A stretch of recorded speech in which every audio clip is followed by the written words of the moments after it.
ৰংজুলিৰ ধনুভাঙাত বন্যহস্তীৰ সন্ত্ৰাস। নিশা খাদ্যৰ সন্ধানত ধনুভাঙা গাঁওখনত এটা বন্যহস্তীয়ে প্ৰৱেশ কৰি সন্ত্ৰাস চলায়। নিশা ঘৰ দুৱাৰ আৰু চাৰিচকীয়া বাহন ভাঙি লণ্ডভণ্ড কৰে। খাদ্যৰ সন্ধানত অহা অকলশৰীয়া এই বন্যহস্তীয়ে গাঁওখনত কেইবাটা পৰিয়ালৰ ঘৰ দুৱাৰ ভাঙি সন্ত্ৰাস চলায়। কিছুদিন পূৰ্বে এই অকলশৰীয়া বন্যহস্তীৰ আক্ৰমণত এজন যুৱক মৃত্যু হোৱাৰ লগতে আন এজন লোক গুৰুতৰভাৱে আহত হৈছিল। আমি দৃশ্যাংশ দেখুৱাইছোঁ। ইয়াৰ ৰংজুলিৰ ধনুভাঙা দৃশ্যাংশ। আৰু ৰংজুলিৰ ধনুভাঙাত এটা অকলশৰীয়া বন্যহস্তীয়ে নিশা খাদ্যৰ সন্ধানত ধনুভাঙা গাঁওখনত প্ৰৱেশ কৰি নিশা ঘৰ দুৱাৰ আৰু চাৰিচকীয়া বাহন ভাঙি লণ্ডভণ্ড কৰা পৰিলক্ষিত হৈছে। চাওক, আমি দৃশ্যাংশ দেখুৱাইছোঁ। ইয়াৰ ৰংজুলিৰ ধনুভাঙাৰ দৃশ্যাংশ।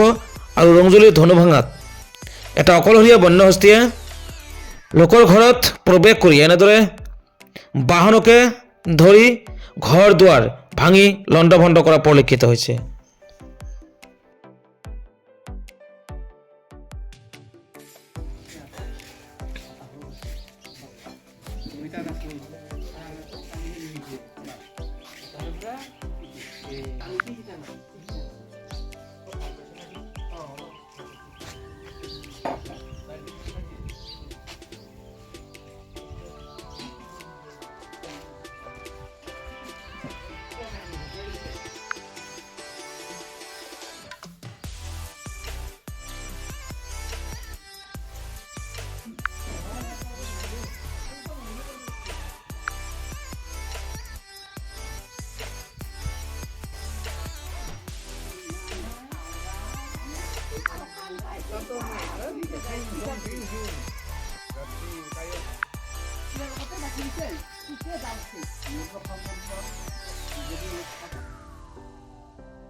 গুছে গাড়ি তো কিবা কি হইব ছিলে নিছে বাবা কোন দিয়ে চিঠি আছিল গো?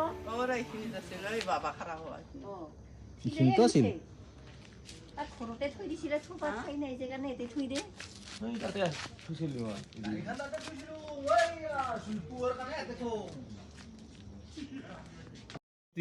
আমাৰ একুৰীয়া হাতী যে এটা আছে ইয়াতে, এই সিটোৱে আহি খাদ্যৰ সন্ধানত আহি ঘৰ চৰ ভাঙি এই আপোনালোকে দেখিছে এই গাড়ীখনো নষ্ট কৰিছে। মোটামুটি এইকেইদিন আমাৰ এইখিনিত এই একুৰীয়া হাতীটোৱে ঘূৰি ফুৰি আছে। কিছুদিন পূৰ্বে মানুহ মাৰিছে। অলপ দিন আগতে এই কি কয় খুটি বাখৰাত এজন মানুহ মাৰিল।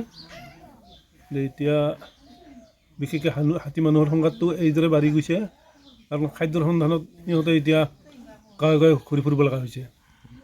প্ৰায় আহে হাতী, প্ৰায় আহে। যোৱাকালি ৰাতি আহিল, তাৰ আগৰ ৰাতি আহিও এইপিনে এই বাগানত অলপমান এনে সময়সীনা উৎপাত কৰি গৈছে। মুঠতে এইকেইদিন ডেইলি আহি আছে। মুঠতে দিন নাই ৰাতি নাই, মোটামুটি সন্ধিয়া হোৱাৰ পিছতে আহি উপদ্ৰৱ কৰে। আৰু উপদ্ৰৱ মানে খাদ্যৰ সন্ধানৰ কাৰণে আৰু অৱশ্যে তেনেকুৱা প্ৰায় এতিয়া আৰু জংঘলত কিছু নপৰ কাৰণে এতিয়া গাঁৱৰ ঘৰে ঘৰে খাদ্য বিচাৰি ফুৰিব লাগিছে। আৰু কথাটো যোৱাকালি প্ৰায় ঠিক 11মান ঠিক 11:30 বজাত আহি কিনে আমাৰ ধনুভাঙা গাঁৱৰ আমাৰ ঘৰত সোমাই কিনে ঘৰ দুৱাৰ ভাঙি কিনে আৰু গাড়ীখন এনেকুৱা ক্ষতিসাধন কৰে। আৰু আমাৰ খাদ্যৰ সন্ধানত গাঁৱৰ জনাঞ্চলৰ পৰা বনাঞ্চললৈ ওলাই কিনে গাঁৱত উপদ্ৰৱ কৰি ঘৰ দুৱাৰটো শিলংগাৰত আপোনাৰ আজি 2-3 দিনমান আগত হ'ল পাখৰাখুটিত ঠিক মানুহ এজন মাৰিলে। সেনেকুৱাই আৰু আজি বহুত দিনে উপদ্ৰৱ কৰিছে। ঠিক সন্ধিয়া হোৱাৰ লগে লগে আমাৰ গাঁওখনত উপদ্ৰৱ বেছি হৈ আছে। সেনেকুৱাই আৰু কেইটা আহিছিলে হাতী? হাতী যোৱাকালি এটা আহিছিলে, এটাই ইপিনৰ পৰা সিপিনে কৰি আছে আৰু